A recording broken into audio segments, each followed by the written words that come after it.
India Russia സൗഹൃദത്തിന്റെ ആക്കം എത്രത്തോളം എന്ന് വിളിച്ചു പറയുന്ന ഒരു വലിയ വാർത്ത പുറത്തേക്ക് വരികയാണ്. നമുക്കറിയാം, കഴിഞ്ഞ ദിവസം Russian president Vladimir Putin India സന്ദർശിക്കാനെത്തിയിരുന്നു.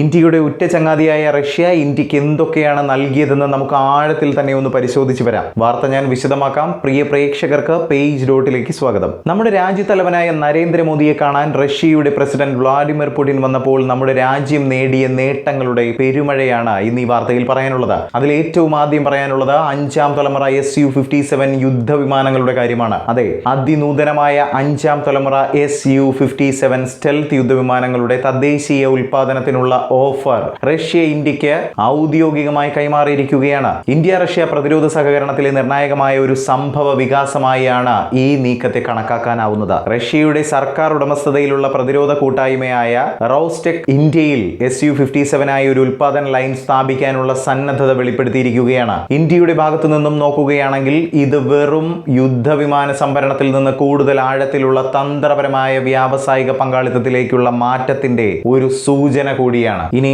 Russian വൃത്തങ്ങൾ പറയുന്നതനുസരിച്ച് നോക്കുകയാണെങ്കിൽ Su-57 യുദ്ധവിമാനങ്ങളുടെ ആദ്യ ബാച്ച് റഷ്യയിൽ നിന്നും നേരിട്ട് വിതരണം ചെയ്യാനാണ് പദ്ധതിയിട്ടിരിക്കുന്നത്. അതേസമയം ഇന്ത്യ തദ്ദേശീയമായ അസംബ്ലി സൗകര്യങ്ങൾ സ്ഥാപിക്കുകയും ചെയ്യുമെന്നതാണ്. 3 മുതൽ 4 വർഷത്തിനുള്ളിൽ 20 മുതൽ 30 വരെ ജെറ്റുകൾ വിതരണം ചെയ്യാനാണ് പദ്ധതി വിഭാവനം ചെയ്തിരിക്കുന്നത്. 2030കളുടെ തുടക്കത്തോടെ ഏകദേശം 70 മുതൽ 100 വരെ വിമാനങ്ങളുടെ മൊത്തം ഓർഡറിലേക്ക് കാര്യങ്ങൾ പുരോഗമിക്കുമെന്നതാണ് മനസ്സിലാക്കുന്നത്. ഒരു രീതിയിൽ നോക്കിയാൽ ഈ ഘട്ടം ഘട്ടമായുള്ള സാങ്കേതിക വിദ്യാ കൈമാറ്റം നമുക്ക് വളരെ പ്രയോജനം ചെയ്യുന്ന ഒന്ന് തന്നെയാണ്. കാരണം ഇതിലൂടെ ഇന്ത്യൻ എഞ്ചിനീയർമാർക്ക് സോഴ്സ് കോഡ് കൈമാറ്റം, അതുപോലെ തന്നെ സ്റ്റെൽത്ത് മെറ്റീരിയലുകളെ കുറിച്ചുള്ള പരിജ്ഞാനം, കൂടാതെ അഡ്വാൻസ്ഡ് ഏവിയോണിക്സ് എന്നിവയിലേക്കുള്ള പ്രവേശനവും സാധ്യമാക്കുന്നു എന്നതാണ്. ഇതുവഴി 40 മുതൽ 60% വരെ പ്രാദേശികവൽക്കരണ ലക്ഷ്യം നമുക്ക് കൈവരിക്കാൻ സാധിക്കുമെന്നതും മനസ്സിലാക്കേണ്ടതുണ്ട്. ഇനി എവിടെയാണ് Su-57 യുദ്ധവിമാനങ്ങൾ ഇന്ത്യയിൽ നിർമ്മിക്കുക?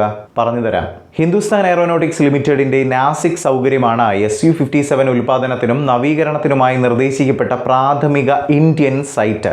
Su-30 MKI അസംബ്ലിക്കായി അതിന്റെ നിലവിലുള്ള അടിസ്ഥാന സൗകര്യങ്ങൾ പ്രയോജനപ്പെടുത്തുമെന്നതാണ് മനസ്സിലാക്കുന്നത്. ഇനി ഈ ഒരു നീക്കം നമ്മുടെ ഭാവിയിലെ AMCA ജെറ്റ് വികസനത്തിന് ഗുണം ചെയ്യുമെന്നതാണ് മനസ്സിലാക്കേണ്ടത്. അത് മാത്രമല്ല, നമ്മുടെ ഇരു രാജ്യങ്ങളുടെയും ഒരുമിച്ചുള്ള നീക്കങ്ങളായതുകൊണ്ട് തന്നെ ഇന്ത്യയിലെ നിർമ്മാണ പ്ലാന്റ് വെറും 30% മാറ്റം മാത്രം വരുത്തിയാൽ മതി എന്നതാണ് റഷ്യൻ വൃത്തങ്ങൾ അറിയിച്ചിരിക്കുന്നത്. ഇരു രാജ്യങ്ങളുടെയും ഈ ഒരു നീക്കം അമേരിക്ക ഇന്ത്യക്കായി വാഗ്ദാനം ചെയ്യുന്ന യുദ്ധവിമാനമായ F-35 ഒരു ബദലായി വേണമെങ്കിൽ കണക്കാക്കാം. യുദ്ധവിമാന നിർമ്മാണത്തിൽ മാത്രമല്ല, ഉറ്റ ചങ്ങാതിയായ റഷ്യ ഇന്ത്യക്കൊപ്പം ഉള്ളത്.